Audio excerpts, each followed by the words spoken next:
Hi friends, எல்லாருக்கும் வணக்கம். இன்றைக்கு ஈஸியாக செய்கிற மாதிரி ஒரு லஞ்ச் ரெசிபி தான் உங்களுக்காக நான் ஷேர் பண்ண போகிறேன். இந்த வீடியோ பார்க்குறவங்க யாரெങ്കിലും என்னோட சேனல் சப்ஸ்கிரைப் பண்ணாமல் இருந்திருந்தால் கண்டிப்பாக நீங்கள் அந்த சேனல் போய் சப்ஸ்கிரைப் பண்ணுங்கள். பக்கத்தில் இருக்கிற பெல் ஐக்கன் கூடி ஆன் பண்ணி ஆல் ஆப்ஷன் ஆன் பண்ணி இடுங்க. அப்போ தான் நான் போடுற எல்லா வீடியோடைய நோட்டிஃபிகேஷன் உங்களுக்கு கிடைக்கும். இந்த வீடியோ உங்களுக்கு பிடிச்சிருந்தா லைக் பண்ணுங்கள், ஷேர் பண்ணுங்கள், கமெண்ட் பண்ணுங்கள். இனி ஒரு பொரியலுக்காக நான் சிகப்பு கீரை எடுத்திருக்கு. இது ரொம்ப சத்தானது தான், நம்ம உடம்புக்கு ரொம்ப நல்லது. இதை நல்லா வாஷ் பண்ணி எடுத்துகிட்டு இந்த மாதிரி சின்னதாக கட் பண்ணி எடுத்துகிட்டு வரலாம். இப்படி நான் கட் பண்ணி எடுத்துகிட்டு வந்துடுச்சு. இனி ஒரு அரை கப்பு தேங்காய், கொஞ்சம் மஞ்சள் தூள், அரை டீஸ்பூன் சீரகம், 4 பல் சின்னதாக பூண்டு எடுத்திருக்கு.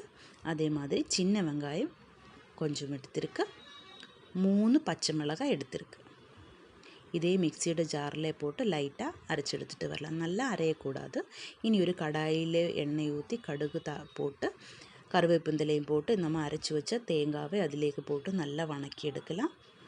தேவையான உப்பும் போட்டு நல்லா வணக்கி எடுக்கலாம். அதுக்கப்புறமா நம்ம கட் பண்ணி வச்சுருந்த கீரை அதிலேக்கு போடலாம். கீரை அதிலேக்கு போட்டு கலரு விட்டதுக்கப்புறமா மூடி வச்சிடணும். கொஞ்சம் கூட நம்ம தண்ணியே ஊற்றக்கூடாது, கொஞ்சம் கூட தண்ணி ஊற்றக்கூடாது. அந்த ஸ்டீமிலே நின்று இந்த கீரை நல்லா வெந்து வரணும். இடையில மூடியை திறந்து இப்படியே கலரு விட்டால் மட்டும் போதும். கீரை நல்லா வெந்து வந்துடும், சீக்கிரமாக வெந்து வந்துடும்.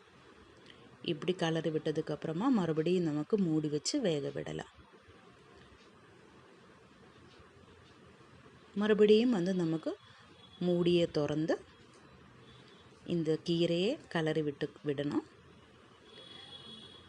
மூடியை வச்சு மீண்டும் வேக விடலாம். இப்போ நம்ம கீரை பொரியல் ரெடியாக இருக்குது. பாருங்கள் எவ்வளோ ஈஸியாக இருக்குது, எவ்வளோ சீக்கிரமாக வெந்திருக்குதுன்னு. இன்னொரு பாத்திரத்திലേക്ക് நமக்கு மாற்றிக்கலாம். இனி ஒரு பாத்திரத்தை நான் எடுத்திருக்கு. அதிலேக்கு 1/4 கப்பு பாசிப்பருப்பு எடுத்திருக்கு.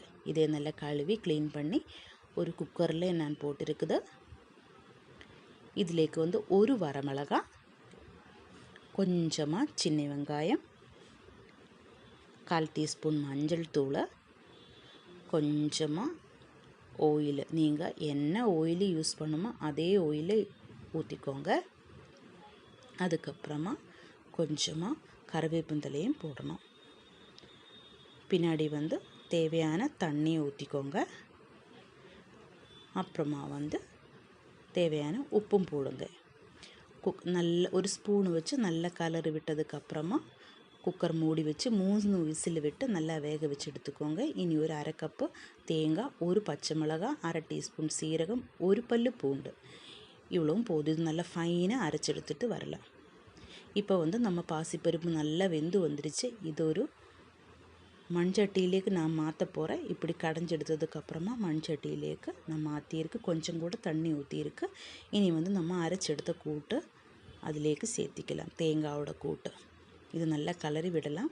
கொஞ்சம் கூடி தண்ணியை சேர்த்தி கரெக்டாக வர மாதிரி கிரேவி ரெடி பண்ணி எடுக்கலாம். இது கொதிக்கக்கூடாது, சூடாயாக மட்டும் போதும். மண்சட்டி ஆயதுனால சீக்கிரமாக சூடாயிடும். இதே போதும். இனி ஒரு தவை நான் அடுப்பில் வச்சு சூடு பண்ணி எடுத்திருக்கு. அதிலேக்கு எண்ணெய் ஊற்றுது. எண்ணெய்க்கு பதிலாக நமக்கு நெய் கூட ஊற்றிக்கலாம்.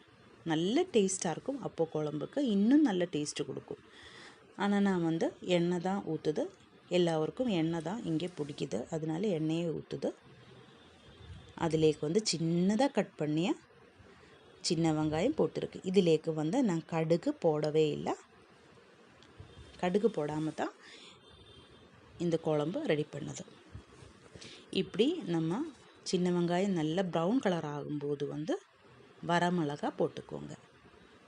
அதே மாதிரி தேவையான கருவேப்பிலையும் போட்டு ஸ்டவ் ஆஃப் பண்ணி நம்ம மாற்றி வச்சுருந்த குழம்புலேக்கு எண்ணெயை ஊற்றிக்கலாம். இப்போ நம்ம குழம்பும் ரெடி ஆயிடுச்சு, பொரியலும் ரெடி ஆயிடுச்சு. இனி ஒரு தட்டிலேக்கு நல்ல சூடாய பாலக்காடன் மட்டை ரைஸ் நான் எடுத்திருக்கேன். கேரளா அரிசியில் செஞ்ச சாப்பாடு தான் இது.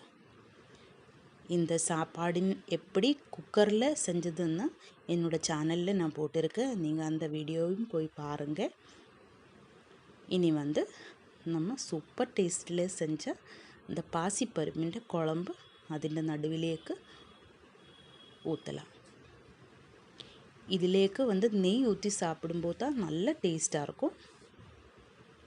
இப்போ வந்து நம்ம குழம்பு ஊற்றியிருக்கு. இனி வந்து நம்ம எடுத்து வச்சுருந்தா பொரியல் அதுக்கு சைடிலேக்கு வைக்கலாம், ஓரமாக வைக்கலாம். இது வந்து நல்ல காம்பினேஷனாக இருக்கும். பாசிப்பருப்பும் கீரை பொரியலும் நல்ல காம்பினேஷனாக இருக்கும். இனி வந்து ஒரு பீஸ் மீன் தான் நான் இந்த தட்டிலேக்கு வைக்க போகிறேன். இது வந்து நான் ஷீல மீൻ്റെ குழம்பு தான் இது. ഇതിൻ്റെ വീഡിയോയും நான் என்னோடய சேனலில் போட்டிருக்கேன். நீங்கள் அந்த வீடியோயும் போய் பாருங்கள்.